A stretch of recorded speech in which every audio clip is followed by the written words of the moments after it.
Important हो सकते हैं, उनको हम लोग आगे कंटिन्यू करेंगे। देखिए फ्रेंड्स, पहला क्वेश्चन आपके एग्जाम में पूछा गया क्वेश्चन है, एग्जैक्ट एक्चुअल क्वेश्चन जो एग्जाम में आया था। यहां पर मैं बोला गया है consider the following statements, sun, 8 planets, satellite, asteroid और मीटियोरॉइड, ये इनमें से कौन कौन सी चीजें हैं जो सोलर सिस्टम का भाग है, सौर मंडल का भाग है। तो देखिए आपको पता होना चाहिए कि जो हमारा सूर्य है, ठीक है, वो क्या है फ्रेंड्स, ठीक है, सूर्य जो है ना वो सेंटर में है सोलर सिस्टम के, तो सोलर सिस्टम का भाग है ही। 8 प्लैनेट्स है इस तरीके से जो इलेप्टिकल ऑर्बिट के अंदर में जो है सूरज का चक्कर लगा रहे हैं, 8 प्लैनेट्स, वो भी जो है सोलर सिस्टम का भाग है। अब ये भी एक इंपॉर्टेंट है कि कितने प्लैनेट्स है, तो 8 प्लैनेट्स है, ये याद रखना है। एक एग्जाम में, एक आप लोगों की सीटेट की एक एग्जाम के अंदर में एक शीट में क्वेश्चन आया था कि 10 प्लैनेट है, तो वो स्टेटमेंट गलत था, तो 8 प्लैनेट है, ये याद रखना है आप लोगों ने, ठीक है। सन है, 8 प्लैनेट है, 8 प्लैनेट्स में से काफी सारे प्लैनेट्स है जिनके पास में सैटेलाइट है, उपग्रह है, जैसे हमारी पृथ्वी का एक उपग्रह है, ठीक है, उसका नाम बताइए, हमारे पृथ्वी के उपग्रह का नाम क्या है, हमारी पृथ्वी के जो उपग्रह है उसका नाम क्या है, ये आप लोग जल्दी से बताएंगे, ठीक है। और इसके अलावा फ्रेंड्स एस्ट्रॉइड है जो जुपिटर और मार्स के कक्षा के बीच में घूम रहे हैं, ठीक है, इस तरीके से वो गोल गोल सूरज का चक्कर लगा रहे हैं, मार्स और जुपिटर की, ठीक है, मंगल ग्रह और बृहस्पति ग्रह की कक्षाओं के बीच में, ठीक है, एस्ट्रॉइड है। और कुछ और भी छोटे छोटे पिंड है जिनको हम लोग उल्का पिंड कहते हैं, वो भी जो है सूरज के अराउंड में घूम रहे हैं। तो ये सारे के सारे मिलकर ही आपका सोलर सिस्टम बनाते हैं, सौर मंडल बनाते हैं। तो आंसर आपका ऑल ऑफ द अबव हो जाएगा यहाँ पर में, ठीक है, answer is option number D, all of the above, ऊपर के सभी। तो प्लीज इस पर्टिकुलर पॉइंट को याद रखेंगे आप सभी लोग, ठीक है। ध्यान से देखिए आप सभी लोग, हमारे आसमान में जितनी भी चीजें हमको दिखाई देती है उनको क्या कहा जाता है, उनको फ्रेंड्स ये एक बहुत ही इंपॉर्टेंट वाला पॉइंट है आपका कि सन, मून और जितनी भी चीजें हम लोगों को आसमान में दिखाई देती है उनको खगोलीय पिंड या आकाशीय पिंड कहते हैं। ये भी 1 नंबर का क्वेश्चन बन सकता है आप लोगों का, ठीक है। जो भी चीजें हमें आसमान में दिखाई देती है वो क्या है, वो खगोलीय पिंड कहलाती है, ये याद रखना है आप सभी लोगों ने, खगोलीय पिंड या सेलेस्टियल बॉडीज इनको कहते हैं। ये सेलेस्टियल बॉडीज जो है फ्रेंड्स आप लोगों की सारी की सारी चीजें ये जो आसमान में हम लोगों को दिखती है। इसके अलावा हमारा जो सोलर सिस्टम है जिसमें हम लोग रहते हैं, ठीक है, सौर मंडल, उसमें सूर्य है एक आपका, ठीक है, 8 ग्रह है, ये याद रखना है आप सभी लोगों ने, 8 ग्रह, उन ग्रहों के उपग्रह जैसे हमारी पृथ्वी का चंद्रमा है उपग्रह, ठीक है, खगोलीय पिंड जितने भी आप लोगों के जैसे क्षुद्र ग्रह और उल्का पिंड, ये सब मिलकर सौर मंडल बनाते हैं, ठीक है। सूरज, हमारे सौर मंडल का मुखिया कौन है, ठीक है, सूर्य है, ये याद रखना है आप सभी लोगों ने, हमारे सौर मंडल का मुखिया, हाँ, ये सूर्य है, ठीक है, इंपॉर्टेंट पॉइंट है आपका। चलिए नेक्स्ट क्वेश्चन की तरफ में आगे बढ़ते हैं फ्रेंड्स। एक बहुत ही ज्यादा इंपॉर्टेंट वाला क्वेश्चन आप लोगों का ज्योग्राफी से लिया गया ये भी प्रश्न है, ठीक है, इसका आंसर कीजिए आप सभी लोग, इंपॉर्टेंट मार्क करेंगे आप सभी लोग। आपको बताना है कि कौन सा वाला जो मैप जो टॉपिक है ना उसमें से लिया गया है, कौन सा वाला कलर कौन सी वाली चीज को दर्शाता है, जो परंपरागत मैप्स होते हैं उसके ऊपर में। ये एनसीईआरटी के अंदर में दिया हुआ है आप लोगों को, ठीक है, तो इसी वजह से ये आपका सीटेट में भी काम आएगा, साथ ही साथ आप लोगों का जो आप लोग उसके बाद में जो एग्जाम्स होंगे उसमें भी आप लोगों को काम आएगा, आपकी जॉब दिलवाने में आपकी मदद करेगा। तो देखिए फ्रेंड्स, अगर मैं माउंटेन की बात करूं आप लोगों से, तो माउंटेन जो होते हैं ना, जो मैप पर दिखाए जाते हैं जनरली, ठीक है, वो याद रखना है आप सभी लोगों ने फ्रेंड्स, वो ब्राउन कलर में दिखाए जाते हैं, ठीक है, भूरे रंग में दिखाए जाते हैं जो माउंटेन्स होते हैं मैप के ऊपर में। और जो आप लोगों का बेसिकली, ठीक है, जो प्लेट्यूज होते हैं, पठार होते हैं, पठार का मतलब होता है थोड़ा सा ऊंची उठी हुई भूमि, ठीक है, थोड़ी ऊंची उठी हुई सपाट भूमि जो होती है उसको पठार कहते हैं, प्लेट्यू, जैसे दक्कन का पठार थोड़ा ऊंचाई पे है, ठीक है, तो पठार, इसको येलो रंग से दर्शाया जाता है, पीले रंग से दर्शाया जाता है, इसको भी आप लोग थोड़ा सा याद रखोगे, इंपॉर्टेंट पॉइंट है आप लोगों का, ठीक है। तो पठार और आई होप आप लोगों को जो है माउंटेन के अंदर में कलर में क्या डिफरेंस होता है वो आप लोगों को यहाँ पर समझ में आ गया होगा। ब्राउन कलर के अंदर में दिखाया जाता है आप लोगों का माउंटेन, और जो पठार होते हैं, प्लेटें होते हैं, वो येलो कलर में दिखाए जाते हैं। तो ये इस तरीके से लगने वाला है। तो ये भी गलत तरीके से जोड़ी लगी, आपसे बोला है कि कौन सी करेक्टली जोड़ी लगी है आप लोगों की, ठीक है। जो मैदानी इलाके होते हैं उनको हरे रंग से दिखाया जाता है, ये बिल्कुल सही है, मैदानी इलाकों को हरे रंग से दिखाया जाता है। तो ये उल्टा पुल्टा दिया हुआ है आपका, ये यहाँ पर मैं इस तरीके से उल्टी जोड़ी लगी हुई है। तो आंसर क्या होगा अब आप लोग बताइए जल्दी से आप लोग पर्टिकुलरली इस क्वेश्चन का आंसर करेंगे, सभी के सभी लोग जितने लोग देख रहे हैं आंसर कर दीजिए कमेंट बॉक्स में जल्दी से, ठीक है। तो बी आंसर आ रहा है मैक्सिमम लोगों का, तो आंसर आप लोगों का ऑप्शन नंबर बी हो जाएगा, ओनली 3 इज करेक्ट, ये याद रखना है आप सभी लोगों ने, ओनली 3 इज करेक्ट, ठीक है, तीसरा वाला। तो अब देखिए यहाँ पर में एक बार हम लोग जो है इसको समराइज कर लेते हैं। तो जो वाटर बॉडीज होती है, जलाशय होते हैं, जो पानी होता है उसको कौन से कलर से दिखाया जाता है, ब्लू कलर से दिखाया जाता है, ये याद रखना है आप लोगों ने, ब्लू कलर से दिखाते हैं उनको, नीले रंग से। वही अगर मैं बात करूं आप लोगों से फ्रेंड्स, आप लोगों के जो माउंटेन होते हैं उनको ब्राउन कलर से दिखाया जाता है, ठीक है, ब्राउन कलर से। जो प्लेटी होते हैं, जो पठार होते हैं, उनको येलो रंग से दिखाया जाता है, ठीक है, पीले रंग से पठार को, ठीक है, पठार से पीला रंग, ये याद रख लेना आप सभी लोगों ने। और उसके बाद में जो मैदानी इलाके होते हैं उनको हरे रंग से दिखाया जाता है, मैदानी इलाकों को। ये 4 पॉइंट्स बहुत ज्यादा इंपॉर्टेंट है, बेस्ड ऑन एनसीईआरटी है आप लोगों का, ठीक है। तो ये पूछेगा आप लोगों से एग्जाम के अंदर में। चलिए नेक्स्ट क्वेश्चन की तरफ में आगे बढ़ते हैं फ्रेंड्स। ये भी आप लोगों के एनसीईआरटी बेस्ड ज्योग्राफी का क्वेश्चन है, जल्दी से इसका आंसर कीजिए। और जितने भी लोगों ने फ्रेंड्स अभी तक सेशन को जो है लाइक नहीं किया, जल्दी जल्दी से फ्रेंड्स सेशन को लाइक भी करते रहेंगे, ताकि ऐसे ही आप लोगों के लिए धमाकेदार सेशन जो है वो आप लोगों के लिए और भी आते रहे, ठीक है। और इंपॉर्टेंट वाले सभी क्वेश्चंस मैं आप लोगों को सॉल्व करवा दूं। जल्दी जल्दी से सेशन को लाइक करते रहेंगे आप सभी लोग, और जिन्होंने भी चैनल को सब्सक्राइब नहीं किया चैनल को सब्सक्राइब भी करते रहिए आप लोग, ठीक है।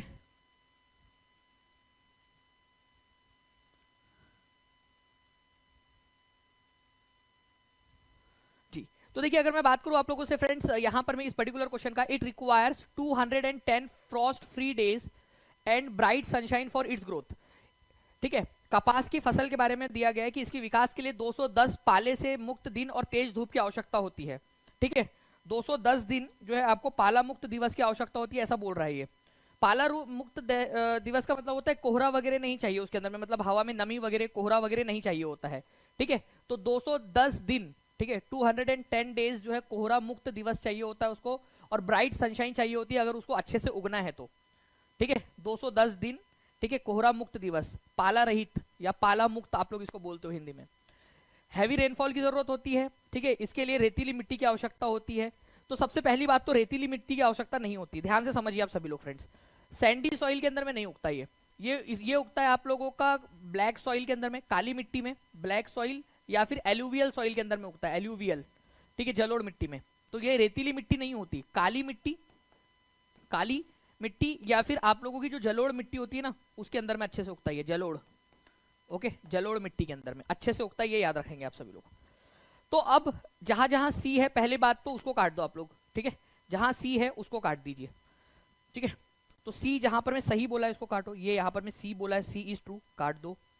और देखिए यहां पर मैं भी सी को सही बोला है, काट दो। अब 2 ही ऑप्शन बच गए, ए या बी। आपको पता है फ्रेंड्स कि ए सही है, 210 दिन पाला मुक्त दिनों की जरूरत होती है आप लोगों की, तो ए सही है। यहां पर मैं ए को सही बोला नहीं है उसने, बी को सही बोला है ओनली, तो ये भी काट दो। क्यों बी गलत है, बी क्यों गलत है, ध्यान से समझेंगे आप सभी लोग। देखिए फ्रेंड्स यहां पर मैं एक चीज आप लोगों को समझने वाली है, ठीक है, इसके लिए भारी वर्षा की आवश्यकता होती है बोला है यहां पर में, जबकि फ्रेंड्स इसको भारी वर्षा की आवश्यकता नहीं होती है यहां पर में, ठीक है, लाइट रेनफॉल की जरूरत होती है, ठीक है, हल्की वर्षा की जरूरत होती है यहां पर में, ये याद रखना है आप सभी लोगों ने।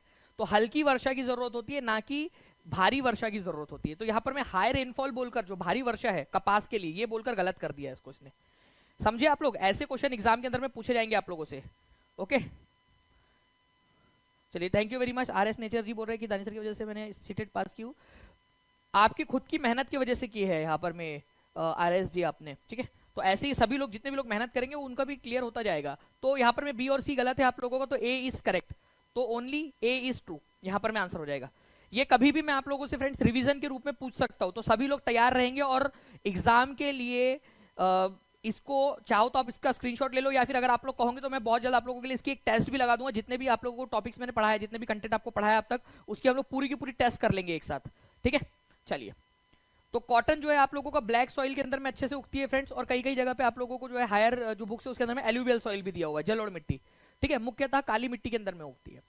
210 दिन जो है फ्रॉस्ट फ्री डेज की, पाला रहित जो या पाला मुक्त दिन होते हैं उनकी जरूरत होती है इसको। नेक्स्ट क्वेश्चन आप लोगों के स्क्रीन पर ये रहा, जल्दी जल्दी से आप लोग आंसर करेंगे, इंपॉर्टेंट है ये। कृषि एक प्राथमिक क्रिया है, प्राइमरी एक्टिविटी है कृषि, ठीक है, और एग्रीकल्चर इंक्लूड जो है, एग्रीकल्चर जो होता है आपका उसके अंदर में इंक्लूड होता है क्रॉप्स को उगाना, ठीक है, धान जो आपकी फसल उगाना, फ्रूट्स को उगाना, वेजिटेबल को, फ्लावर को, और साथ ही साथ एनिमल रियरिंग भी इसके अंदर में शामिल होती है, पशुपालन, ये भी कृषि का ही भाग है। बताइए आंसर क्या होगा आपका। तो अगर हम लोग इस पर्टिकुलर पॉइंट की बात करें फ्रेंड, तो कृषि एक प्राथमिक क्रिया है, बिल्कुल सही है। प्राथमिक क्रिया का मतलब होता है आप लोगों का जिसके अंदर में आप लोग डायरेक्टली नेचर से कोई चीज प्राप्त करते हो। तो एग्रीकल्चर के अंदर में जो भी चीज प्राप्त की जाती है वो डायरेक्टली नेचर से प्राप्त होती है ना, प्रकृति से। आपने घर पे तो नहीं बनाया ना, जो फसल वगैरह उगी है नेचर से उग रही है वो, तो ये बिल्कुल सही है। तो जो भी चीज नेचर से डायरेक्टली आपको मिलती है वो प्राथमिक क्रियाओं के अंदर में आती है, प्राइमरी एक्टिविटी के अंदर में, ठीक है।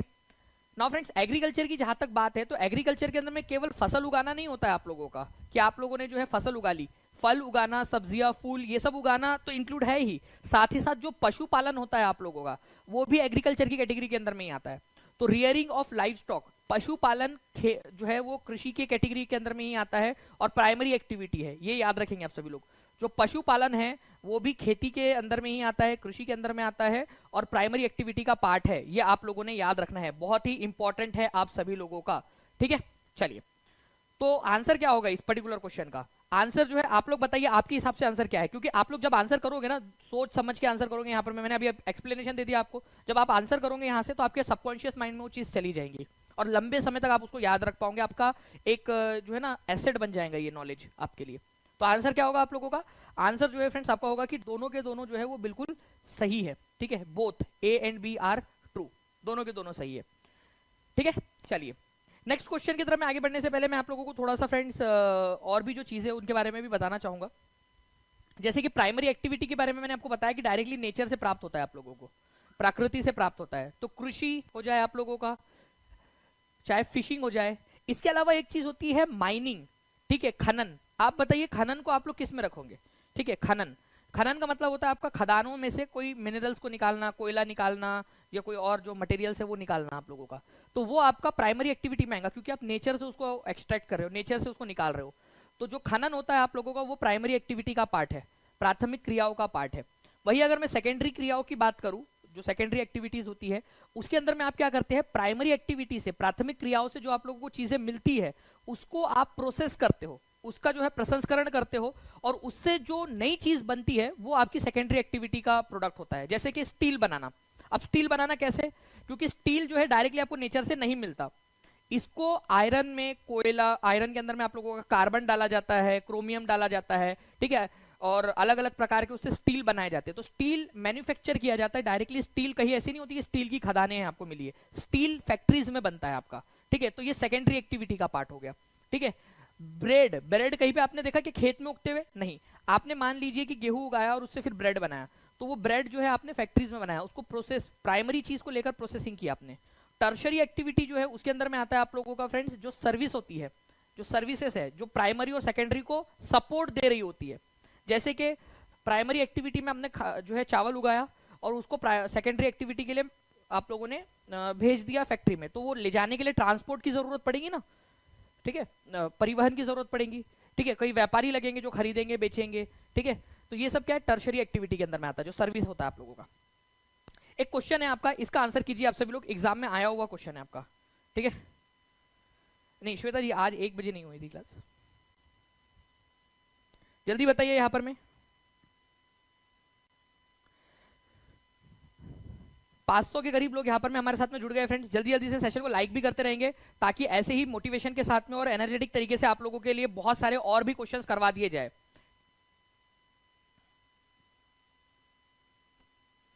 टेलीग्राम ग्रुप में लिंक शो नहीं हो रहा, बिल्कुल होना चाहिए आपका, क्योंकि टेलीग्राम में तो डाला गया होगा लिंक। ठीक है,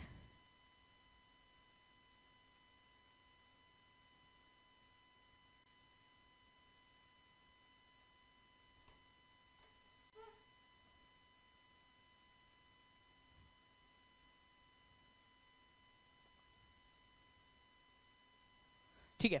तो फ्रेंड्स यहाँ पर मैं अगर हम लोग बात करें इस पर्टिकुलर क्वेश्चन की, तो इस्पात का विनिर्माण, ठीक है, मैन्युफैक्चरिंग ऑफ स्टील, ये आपका प्राइमरी है क्या, प्राथमिक गतिविधियों की बात कर रहा है यहाँ पर में। तो ये कौन सा है, प्राथमिक तो नहीं है ये, तो कौन सा है आप बताइए। रोटी सेकना या बेकिंग ऑफ ब्रेड या ब्रेड बनाना, ठीक है, या ब्रेड बनाना बेसिकली होना चाहिए यहाँ पर में, ब्रेड का निर्माण, ये भी आप लोगों का सेकेंडरी में आएगा, प्राइमरी में नहीं है। क्लॉथ को बनाना, क्लॉथ भी आपके जो कपड़े होते हैं वो डायरेक्टली खेतों में तो उगते नहीं है, ठीक है, कपड़ों की बुनाई, ये भी सेकेंडरी में आएगा। तो आपसे बोला गया है कि कौन सा वाला प्राथमिक क्रियाओं का उदाहरण है, तो none of the above answer होगा इसके अंदर में, क्योंकि एक भी इसमें से प्राथमिक का उदाहरण नहीं है। D is the correct answer, सारे के सारे आप लोगों के क्या है, ठीक है, सेकेंडरी के एग्जांपल है। ओके, सेकेंडरी के एग्जांपल है, ये याद रखेंगे आप सभी लोग। ओके, तो आंसर इज ऑप्शन नंबर, ठीक है, जो है आप लोगों का हो जाएगा डी। जी बिल्कुल आरती जायसवाल जी, एग्जाम में आए हुए क्वेश्चंस आप लोगों को करवा रहा हूँ, जो डिफरेंट एग्जाम्स के अंदर में आप लोगों के आए हुए हैं, और एनसीईआरटी बेस्ड पूरा का पूरा एग्जाम्पल आप लोगों के सोल्यूशन है पूरे। ठीक है, तो प्राइमरी और सेकेंडरी आपको समझ जाऊंगा, टर्शरी जो है वो सपोर्ट देता है प्राइमरी और सेकेंडरी को सर्विसेज के माध्यम से, जैसे कि ट्रांसपोर्ट हो जाए, ट्रेडिंग हो जाए, व्यापार हो जाए, इन सब के माध्यम से। ठीक है, चलिए नेक्स्ट क्वेश्चन देखिए, ये भी एक इंपॉर्टेंट वाला क्वेश्चन है, और आपका 8वीं 8th स्टैंडर्ड की जो NCERT, 8th standard NCERT, geography के अंदर में दिया हुआ है ये पॉइंट आपका। प्राइमरी एक्टिविटी जो है वो होता है प्रोसेसिंग ऑफ नेचुरल रिसोर्सेस। प्राथमिक क्रियाएं प्राकृतिक संसाधनों के प्रसंस्करण से संबंधित है। ध्यान से पढ़ना है आप लोगों ने, नजर हटी दुर्घटना घटी वाला काम हो जाएगा आप लोगों का यहाँ पर में। इस क्वेश्चन का आंसर जल्दी से करिए आप सभी लोग।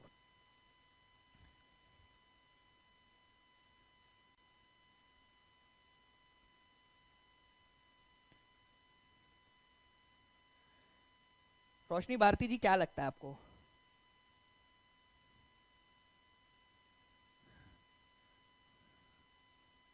ऑनलाइन वाले सारे के सारे क्वेश्चंस भी मैं आप लोगों को करवा दूंगा। मैं वही कह रहा हूं आप लोगों से, देखिए फ्रेंड जितना ज्यादा आप लोगों का रिस्पांस रहेगा, मैं एक चीज आप लोगों से यहाँ पर मैं चाहूंगा कि जितने भी लोग हैं, ठीक है, यहाँ पर मैं आप लोगों के लिए बिल्कुल जो है बड़ी बड़ी क्लासेस लेकर जितनी भी सारी चीजें हैं, जो भी आप लोगों से एग्जाम में क्वेश्चंस पूछे जा सकते हैं, सारे के सारे क्वेश्चंस करवा दूंगा। बस एक जो है यहाँ पर मैं जितने भी लोग देख रहे हैं उन सभी लोगों से यहाँ पर मैं रिक्वेस्ट है कि जहां भी इस सेशन को शेयर कर सकते हैं, ठीक है, जल्दी जल्दी से शेयर कर देंगे। जितना ज्यादा आप लोगों का सपोर्ट रहेगा उतना ज्यादा आप लोगों के लिए और ज्यादा लेक्चर्स लेकर आ सकेंगे, और ज्यादा जो है क्वालिटी कंटेंट आप लोगों को प्रोवाइड करवा सकेंगे फ्रेंड्स, ठीक है। तो ये आप लोगों के ऊपर में निर्भर करता है कितना आप लोग सपोर्ट करते हो। तो जल्दी जल्दी से सेशन को लाइक एंड शेयर जरूर करते रहिए, ठीक है। तो प्राथमिक क्रियाएं जो होती है आप लोगों की, वो प्राकृतिक संसाधनों के प्रसंस्करण से रिलेटेड है, ठीक है। जो भी लोग जो है यहाँ सी आंसर लगा रहे हैं उन सबका गलत है। प्राथमिक क्रियाएं, ठीक है, प्राथमिक क्रियाएं आप लोगों की प्रसंस्करण से रिलेटेड नहीं है, प्रोसेसिंग से रिलेटेड नहीं है। प्राइमरी नेचुरल रिसोर्सेज जो होते हैं उनकी जो प्रोसेसिंग की जाती है, जैसे कि गेहूं उगा आप लोगों का, ठीक है, गेहूं उगा और उसको आपने जो है आपने ब्रेड में कन्वर्ट कर दिया, तो ये प्रोसेसिंग की आपने, प्रोसेसिंग। तो ये किससे रिलेटेड है? प्रोसेसिंग करना। प्रोसेसिंग किससे रिलेटेड है? प्रोसेसिंग जो है आप लोगों का, ये याद रखना है आप लोगों ने फ्रेंड्स, सेकेंडरी एक्टिविटी से रिलेटेड है, ना कि प्राइमरी से। Primary activities are concern with processing, processing secondary activity से, प्रसंस्करण द्वितीयक एक्टिविटी से रिलेटेड है। तो जितने भी लोगों ने सी आंसर लगाया है उन लोगों का गलत हो गया है। तो आप लोग जल्दी जल्दी से यहाँ पर मैं लिख देंगे कि सर इस बार गलत हुआ लेकिन अगले बार सही करोगे, ठीक है, नेक्स्ट टाइम से सही होगा, ये लिख देंगे सभी के सभी लोग। तो वन जो है आप लोगों का गलत है यहाँ पर में, ठीक है। तो जहां जहां वन दिया उसको काट दो, जहां वन है उसको काट दो, ठीक है। सेकंड वाला, agriculture is derived from a Latin word ager और एग्री। तो देखिए फ्रेंड्स, एग्रीकल्चर जो है आप लोगों का ये कौन से वाले शब्द से डिराइव किया गया, ये बोला गया आप लोगों का। और मैं आपको बता दूं डायरेक्टली आप लोगों का एनसीईआरटी बेस्ड क्वेश्चन है, एनसीईआरटी के अंदर में इसके बारे में आप लोगों को दिया गया है, ठीक है। तो जो एग्रीकल्चर, एगर जो शब्द है आप लोगों का, ठीक है, एगर या एग्री, इसी से लिया गया है एग्रीकल्चर शब्द आपका। लैटिन भाषा का शब्द है, ये याद रखना है आप लोगों ने। कौन सी भाषा का शब्द है? लैटिन भाषा का शब्द है, ठीक है, एगर या एग्री, उससे बना है एग्रीकल्चर। एनसीईआरटी में डायरेक्टली दिया है, तो सेकंड वाला आप लोगों का बिल्कुल सही है। ये कब आप लोग एग्जाम में सॉल्व कर पाओगे? और एग्जाम के अलावा यहाँ पर मैं आप लोगों की तैयारी हो रही है फ्रेंड्स, आपके सीटेट के साथ साथ में जो आपकी और भी जो एग्जाम्स है, ठीक है, उनसे उनके लिए भी, ठीक है। तो आप लोग इसको अच्छे से करिए ताकि आपका लॉन्ग टर्म तक आप लोग सही इन सारे क्वेश्चंस को सॉल्व कर पाए, ठीक है। तो मैं इन सब की रिवीजन भी आप लोगों को कराऊंगा। जो बच्चा अच्छे से देखेगा, पूरे लेक्चर्स अच्छे से देखेगा, उसका पेपर भी क्लियर होगा, ठीक है, और लंबे समय तक उन सारी चीजों को याद रख के जॉब भी वो हासिल करेगा। चलिए, यूबीआई बोल रहे कि नेक्स्ट टाइम सही होगा, चलो बहुत अच्छी बात है। चलिए नेक्स्ट क्वेश्चन की तरफ में हम लोग आगे बढ़ते हैं फ्रेंड्स। आपको बताना, देखिए सीटेट सितंबर 2016 के अंदर में पूछा गया प्रश्न है आप लोगों का। आपको बताना है, people who have been living in the forest for at least 25 years have a right to forest land and what is grown on it. जो लोग कम से कम 25 वर्षों से जंगल में रह रहे हैं उन्हें वन भूमि और उस पर उगाई गई चीजों का अधिकार होता है, ठीक है। बताइए, उन चीजों पर अधिकार होता है ऐसा कह रहे हैं यहाँ पर में। तो आप लोगों को बताना है कि ये क्या ये सही है आप लोगों का? बिल्कुल सुरभि सिंह जी, देखिए यूपी टेट के अंदर में भी बिल्कुल ये काम आएगा आपको, और आपको ये एनसीईआरटी बेस्ड है, तो ये क्वेश्चंस आपके जितनी भी एग्जाम्स हैं उन सभी के लिए बहुत ज्यादा इंपॉर्टेंट है। ओके चलिए,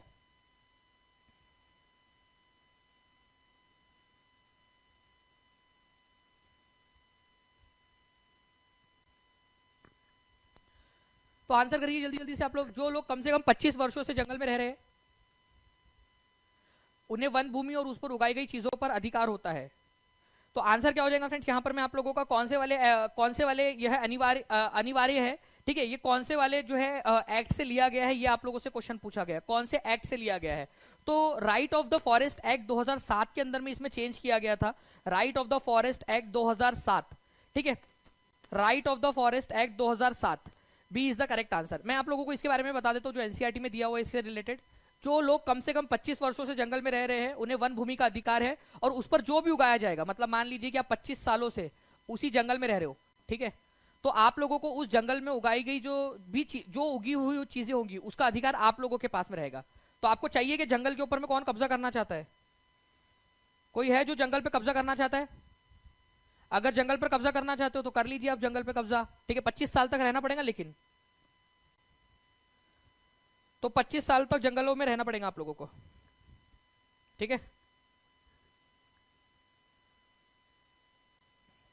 चलिए बहुत बढ़िया, आगे बढ़ते हैं हम लोग फ्रेंड्स। वन अधिकार अधिनियम 2006 जो 6 है, ठीक है, the forest right act 2006 in its title recognises the right for of which category, ठीक है, एक अधिकार आया था आप लोगों का वन अधिकार अधिनियम 2006 वाला, ठीक है, उसके अंदर में किस श्रेणी के अधिकारों को मान्यता देता है? Schedule tribe, schedule caste, economically backward class या फिर मोस्ट बैकवर्ड क्लासेस? तो ये भी आप लोग बता देंगे जल्दी जल्दी से।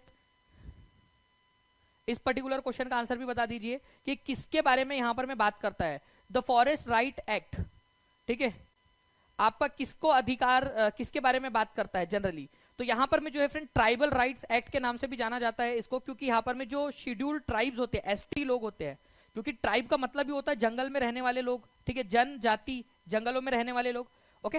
तो अनुसूचित जनजाति जो है इनको ये अधिकार देता है कि भाई जंगलों के ऊपर में उनका अधिकार होगा। बेसिकली वो 25 साल से ज्यादा रह रहे, क्योंकि ट्राइबल लोग हैं वो लोग, तो 25 सालों से ज्यादा रह रहे, ये तो बिल्कुल क्लियर है ही। तो 25 सालों से ज्यादा रह रहे, इसी वजह से इनको जो है जंगलों के ऊपर में अधिकार है। नाउ फ्रेंड्स एक क्वेश्चन है आप लोगों का, निम्नलिखित वक्तव्यों में से कौन सा वक्तव्य सातवाहन के लिए सही है? बताइए जल्दी से, इनमें से कौन सा वाला सातवाहनों के लिए सही है? जितने भी लोग देख रहे हैं जल्दी जल्दी से आंसर करते रहेंगे यहाँ पर में। सातवाहनों के लिए इनमें से कौन सा वाला कथन सही है? सातवाहन हिस्ट्री का क्वेश्चन है आपका।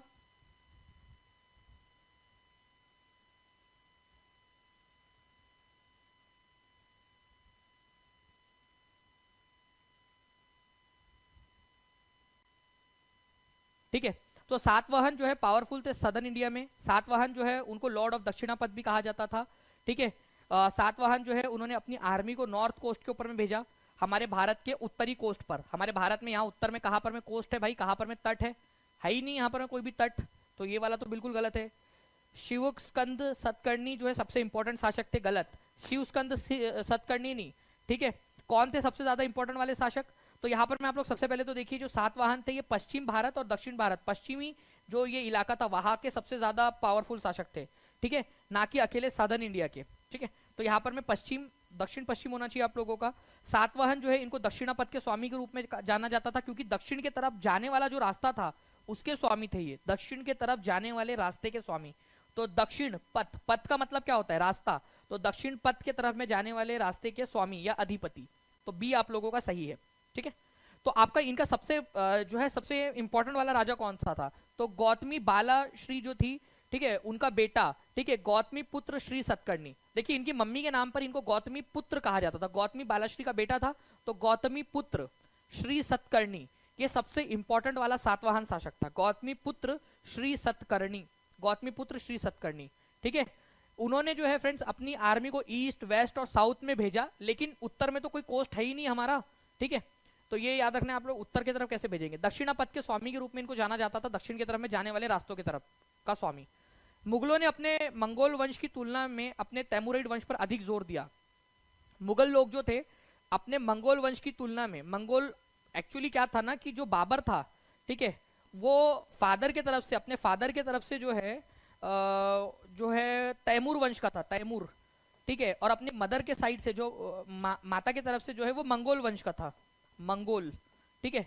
लेकिन इनको मंगोल वंश का होने के ऊपर में प्राउड नहीं था, वो अपने आप को तैमूर वंश का होने पर ज्यादा प्राउड फील करते थे, ठीक है। क्यों फील करते थे वो लोग, ये आप लोग आंसर करेंगे।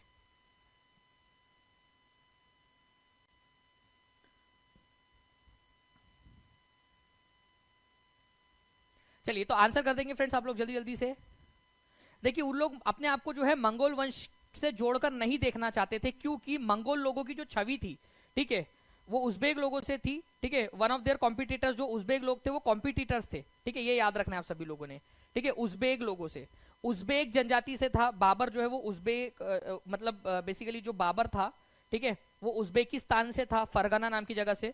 और उज़्बेक लोग और मंगोल लोग लगभग मतलब एक उन्हीं की एक शाखा थी उज़्बेक, और मंगोल और उज़्बेक जो है वो एक ही लोग थे, ठीक है, लगभग एक ही थे। और ये उज़्बेक लोगों ने बाबर के राज्य को हथिया लिया था, बाबर के जो पिता की तरफ से जो मिली थी संपत्ति, ठीक है, फरगना की, उसको हथिया लिया था, ठीक है। इसी वजह से वो अपने आप को उनसे जोड़कर नहीं देखते थे। इसके अलावा एक और चीज याद रखनी है आप लोगों ने फ्रेंड्स, ठीक है, कि जो मंगोल थे उनमें एक शासक हुआ था चंगेज खान, ठीक है, चंगेज खान, उसको जो है कातिल की तरह देखा जाता था, नरसंहारक के रूप में, जिसने कई सारे लोगों की हत्या की है। इस वजह से भी अपने आप को मंगोल वंश से जोड़कर नहीं देखना चाहते थे वो लोग।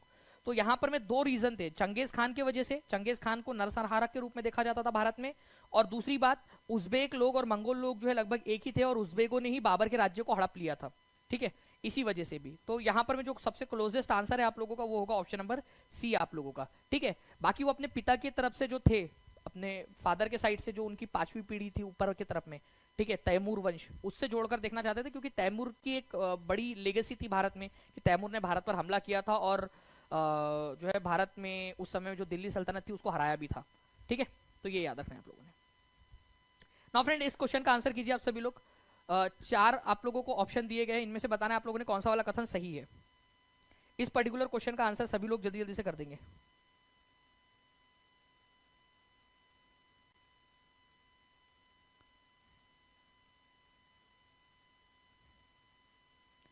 आंसर कर दीजिए जल्दी जल्दी से सभी के सभी लोग।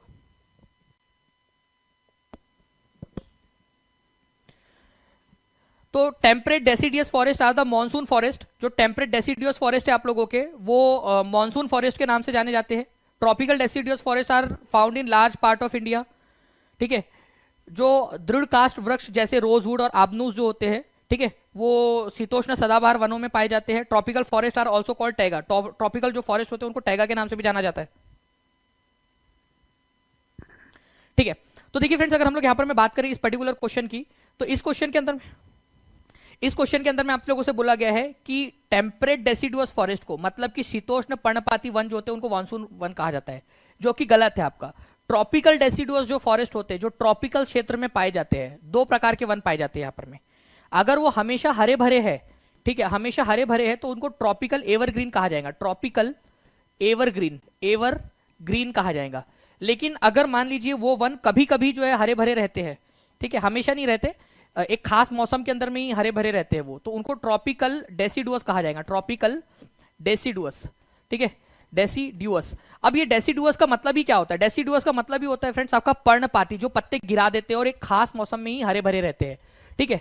तो एक खास मौसम कौन सा होगा? वो मानसून का मौसम होगा, तो इसी वजह से इनको मानसूनी वन भी कहा जाता है। तो शीतोष्ण पर्णपाती नहीं, शीतोष्ण की जगह पे क्या आना चाहिए यहाँ पर में? ट्रॉपिकल क्षेत्र के जो फॉरेस्ट होते हैं उनकी बात हो रही है, उनको मानसून वन कहा जाता है। तो ये आप लोगों का गलत है, टेम्परेट नहीं ट्रॉपिकल होना चाहिए। ट्रॉपिकल डेसिडुअस फॉरेस्ट, ये इसी की बात कर रहा हूं मैं, जो ट्रॉपिकल डेसिडुअस फॉरेस्ट जो होते हैं वो इंडिया के लार्ज पार्ट में पाए जाते हैं। तो ये बिल्कुल सही है कि भारत के सबसे ज्यादा बड़े हिस्से में जो पाए जाते वन है, ठीक है, वो आप लोगों के उष्णकटिबंधीय पर्णपाती वन है, ठीक है, उष्णकटिबंधीय पर्णपाती वन भारत के सबसे ज्यादा इलाके के अंदर में पाए जाते हैं। तो ये सभी लोग लिख देंगे कि भारत के अधिकतर भागों में कौन से प्रकार के वन पाए जाते हैं, सभी लोग लिख देंगे, जब सभी लोग, और इनको किस नाम से जाना जाता है। ये 2 पॉइंट सभी के सभी लोग कमेंट में लिख देंगे जल्दी जल्दी से। ये 2 पॉइंट लिखिए आप सभी लोग। उष्णकटिबंधीय पर्णपाती वन जो है ये पाए जाते हैं और इनको किस नाम से जाना जाता है, ऊपर वाले पॉइंट में लिखा हुआ है, मैंने आपको बताया है, ठीक है। पहला वाला गलत है आपका, दूसरा वाला सही है।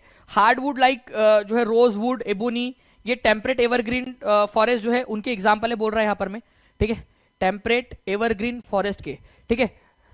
उसके बाद में tropical forest are also called taiga. Taiga जो है फ्रेंड्स ये अलग है आप लोगों का, टैगा नहीं कहा जाता है, टैगा जो है वो आप लोगों के ऊपर में, ठीक है, यहाँ पर में टैगा जो है ना वो ऊपर वाला जो क्षेत्र है वहां पर में पाया जाता है। तो केवल दूसरा वाला सही है आपका, बाकी के जो 3 है ये आप लोगों के गलत है, ठीक है। तो आंसर आप लोगों को ऑप्शन नंबर बी हो जाएगा, सही वाला आप लोगों से पूछा है, ठीक है। तो साल, टीक, पीपल, नीम, शीशम ये भारत में सबसे ज्यादा पाए जाते हैं और भारत में सबसे ज्यादा ट्रॉपिकल डेसिडुअस फॉरेस्ट मिलते हैं। तो इससे भी आप लोग इसको रिलेट कर सकते हैं। मध्य प्रदेश, उत्तर प्रदेश, बिहार, झारखंड, छत्तीसगढ़, उड़ीसा, महाराष्ट्र का कुछ पार्ट है, यहाँ पर मैं आप लोगों को जो है फ्रेंड्स ट्रॉपिकल डेसिडुअस फॉरेस्ट मिलेंगे। इस क्वेश्चन का आंसर कीजिए आप सभी लोग जल्दी जल्दी से, ठीक है, ताकि हम लोग जल्दी से आगे बढ़ सके। जल्दी से जितने भी लोग देख रहे हैं सभी लोग जल्दी जल्दी से इस पर्टिकुलर क्वेश्चन का आंसर कर देंगे कमेंट में, क्योंकि मैंने आपको स्टार्टिंग में ही बताया है इसके बारे में। जल्दी से आंसर कर दीजिए सभी लोग, और एक बार सेशन को लाइक भी कर देंगे फ्रेंड्स आप लोग। जी हाँ, वो टैगा जो है वो कोनीफेरस टाइप के फॉरेस्ट होते हैं आपके 50 डिग्री से 70 डिग्री नॉर्थ वाले उसमें पाए जाते हैं टैगा। ये 50 डिग्री से 70 डिग्री का नॉर्थ वाला जो एरिया है ना आप लोगों का, ठीक है, ये यहाँ पर में कोनीफेरस टाइप के फॉरेस्ट होते हैं, इन्हीं को टैगा भी कहा जाता है, टैगा, ठीक है, शंकुधारी वन जिसको कहते हैं आप लोग। तो माउंटेन, प्लेट्यू, प्लेन्स आप लोग बता देंगे क्या है आपका। तो अभी आपको स्टार्टिंग में ही मैंने बताया था, इसका आंसर आप लोगों का जो है फ्रेंड्स ऑप्शन नंबर बी हो जाएगा, ओनली 3। जितने भी लोग स्टार्टिंग से देख रहे हैं लेक्चर वो आराम से इसका आंसर कर सकते हैं, ठीक है। चलिए, चंदा सोना ने आंसर कर दिया है यहाँ पर में, अधिकतर भागों में, ठीक है, कटिबंधीय पर्णपाती वन पाए जाते हैं। वेरी गुड, बहुत बढ़िया।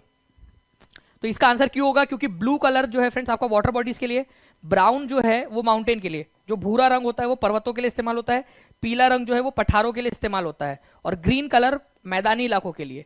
तो ग्रीन कलर मैदानी इलाकों के लिए ये बिल्कुल सही है, हरा रंग, पठारों के लिए पीला रंग, और पर्वतों के लिए भूरा रंग, ठीक है। चलिए, पुरातत्वविदों को ऐसी कौन सी वस्तुएं मिल सकती है जो पत्थर से बनी हो।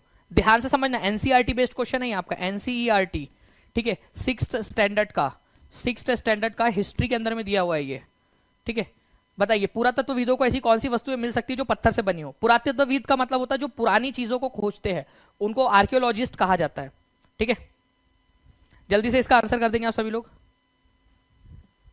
तो remains of buildings, paintings and sculpture, ठीक है, ये भी बिल्डिंग हो सकती है पत्थरों की, पत्थरों पर बनी हुई पेंटिंग्स, ठीक है। अब आप लोग सोचेंगे कि सर पत्थरों की पेंटिंग कैसे, तो पत्थरों की पेंटिंग पत्थरों पर भी बनाई जाती थी ना, गुफाओं के अंदर में पत्थरों के ऊपर में पेंटिंग बनाई जाती थी, ठीक है। वैसे स्कल्पचर मतलब मूर्तियां बनाई जाती थी पत्थरों की, तो ये तो बिल्कुल सही है आपका, ठीक है। पत्थरों के औजार हो सकते हैं, हथियार हो सकते हैं, पत्थरों के जो है ऑर्नामेंट्स, जो गहने वगैरह है वो भी होते थे, आभूषण पत्थरों के सिक्के मिले हमको, पत्थरों के घड़े मिले हैं, पत्थरों के पैंस मतलब वो बर्तन आप लोगों को, धूपदान जो होता है ना वो आप लोगों को मिला है पत्थर का।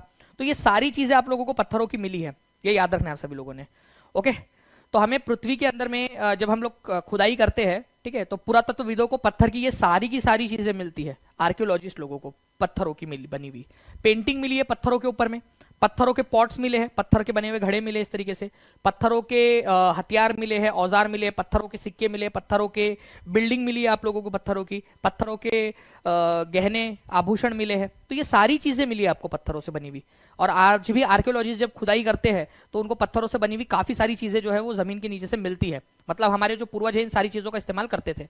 नेक्स्ट क्वेश्चन जो है फ्रेंड्स आपका सोशल साइंस 7 जनवरी 2022 को एग्जाम में पूछा गया था, तो इसका आंसर कर दीजिए जल्दी जल्दी से, इसका आंसर क्या होगा।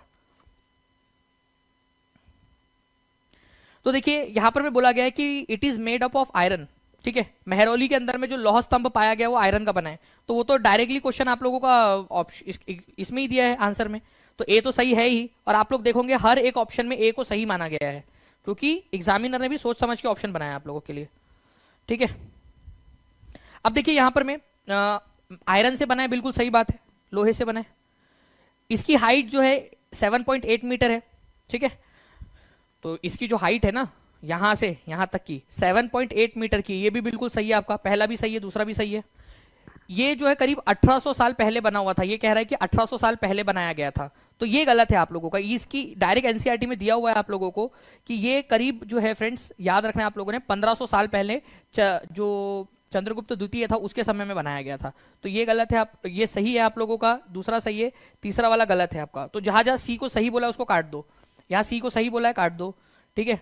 और कहां पर मैं सी को सही बोला, यहां पर मैं भी सी को सही बोला है काट दो। ए और डी तो आंसर नहीं हो सकते।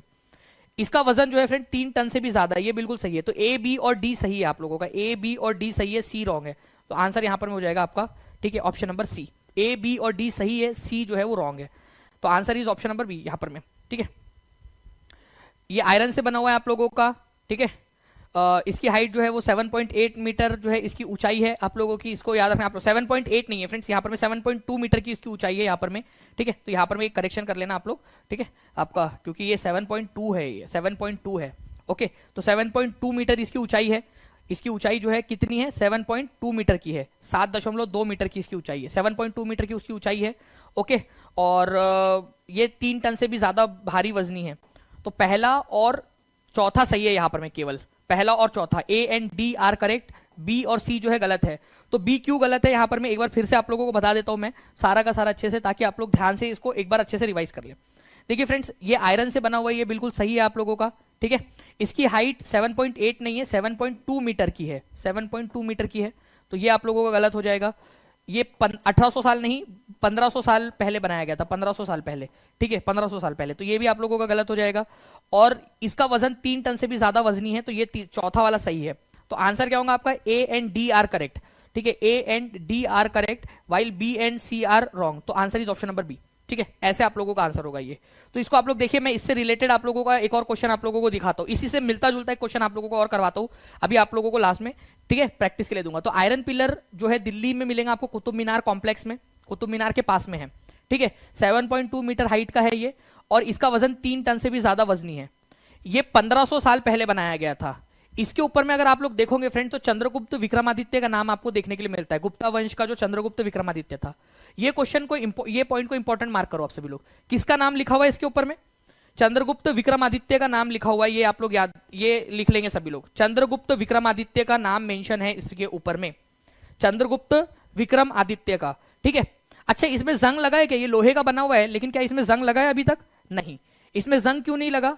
क्योंकि उस समय के लोगों को यह पता था कि अगर आपने लोहे में थोड़ा सा फास्फोरस मिला दिया तो उस पर जंग नहीं लगता, ठीक है, सैकड़ों सालों तक वो वैसा का वैसा ही रहेगा। तो उन्होंने क्या मिलाया था लोहे के अंदर में, ठीक है, ठीक है।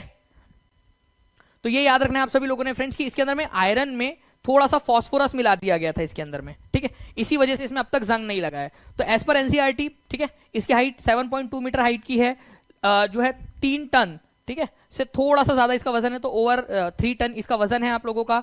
और 1500 साल पहले इसको बनाया गया था, चंद्रगुप्त विक्रमादित्य का नाम इसके ऊपर में मिलता है। ये क्वेश्चन आप लोगों को, ये पॉइंट ध्यान रखिए आप लोग, ये एग्जाम के अंदर में पूछा जाएगा आप लोगों से, ठीक है।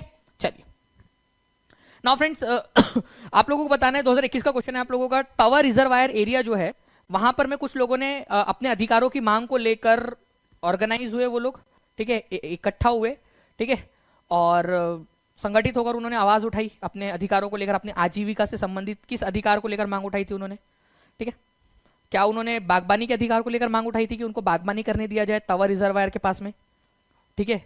फॉरेस्ट्री राइट, अपने वानिकी अधिकार को लेकर कि भाई उनको खेती जो है जंगल पे अधिकार मिले, खेती का अधिकार या मछली पकड़ने का अधिकार। तो देखिए फ्रेंड्स, आपको पता होना चाहिए कि भारत के अंदर में यहाँ से एक नर्मदा नदी जाती है, और नर्मदा नदी की एक सहायक नदी है तवा रिवर, ठीक है। तो तवा रिवर के ऊपर में एक रिजर्वायर बनाया गया था। रिजर्वायर का मतलब होता है पानी का जलाशय, यहाँ पर बनाया गया था। अब जलाशय क्यों में से पानी, मछलियां पकड़ने दी जाए, क्योंकि वो लोग नदी पर मछली पकड़ते थे, वहां रिजर्वायर बन गया तो मछलियां कम हो गई, तो जलाशय में से मछली पकड़ने दी जाए, इसको लेकर अधिकार, इस अधिकार को मांग को लेकर वहां के लोगों ने आंदोलन किया था तवा रिजर्वायर एरिया के अंदर में। तो मछली पकड़ने का अधिकार मांग रहे थे वहां के लोग, और अधिकार मिलकर जब उन्होंने मांगा संगठित होकर, तो उनको उनके अधिकार मिल भी गए, ठीक है। तो D is the correct answer यहाँ पर में, ओके। तो 1990 के दशक के अंदर में फिशिंग राइट्स की मांग को लेकर